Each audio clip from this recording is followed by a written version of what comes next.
बहुत समय पहले की बात है। एक घने जंगल के बीचों बीच एक बहुत ही सुंदर झील था।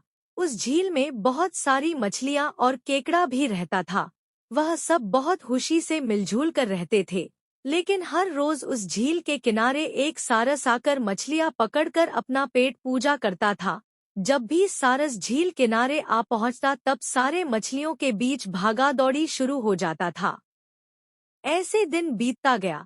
धीरे धीरे सारस बूढ़ा और कमजोर होने लगा। पहले की तरह वह शिकार भी नहीं कर पा रहा था। सारस बहुत दुखी होकर झील किनारे बैठ गया। सारस का यह हाल देखकर झील की मछलियां बहुत खुश हुई। सारे मछली सारस के सामने तैरने लगे पर सारस ने उन्हें कुछ नहीं किया, सिर्फ बैठा रहा। ऐसे कुछ और दिन बीत गए। सारस को ऐसे एक जगह बैठा हुआ देखकर केकड़ा सारस के पास आया और पूछा, भाई, 2-3 दिन से देख रहा हूँ तुम यहाँ चुपचाप बैठे हो, एक भी मछली नहीं पकड़ा, खाना भी नहीं खाया, क्या बात है? केकड़े की बात सुनकर सारस फुटफुट कर रोने लगा। सारस ने कहा, क्या बताएं दोस्त, मैं बहुत ही दुखी हूँ। कुछ दिन पहले एक ज्योतिषी ने मुझे एक बात बताया कि बहुत ही जल्दी यह झील सूखने वाला है। बिना पानी के तुम सब कैसे जी पाओगे? तुम सब मर जाओगे। तुम लोगों की मुझे बहुत चिंता हो रहा है, इसलिए मैंने खाना पीना छोड़ दिया। केकड़े ने कहा, क्या बोल रहे हो? यह तो बहुत गंभीर और चिंता की बात है, मुझे सबको बताना होगा। सारस की बात केकड़े ने झील की सारी मछलियों को बताया। सारी मछलियां और केकड़ा मिलकर सारस के पास गए और बोला, क्या बोल रहे हो, झील सूख जाएगा? तब हम सब कहाँ जाएंगे? क्या करेंगे? कोई तो उपाय होगा न बचने का। हम सबने तुमको हमारा दुश्मन समझा पर तुम तो हमारे दोस्त निकले। हम लोगों के चिंता के कारण तुमने खाना पीना छोड़ दिया। दोस्त, अब तुम ही कोई उपाय बताओ।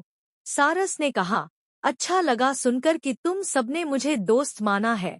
एक उपाय है, कुछ ही दूर पर एक तालाब है। अगर तुम लोग चाहो तो मैं एक एक करके तुम लोगों को वहां छोड़ सकता हूँ। सारे मछली मान गए और कहा, ठीक है, ठीक है।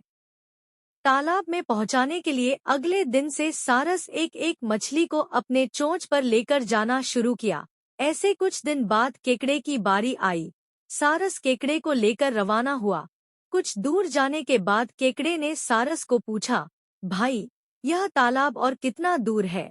केकड़े की बात सुनकर सारस हंसने लगा और कहने लगा, तालाब? कैसा तालाब?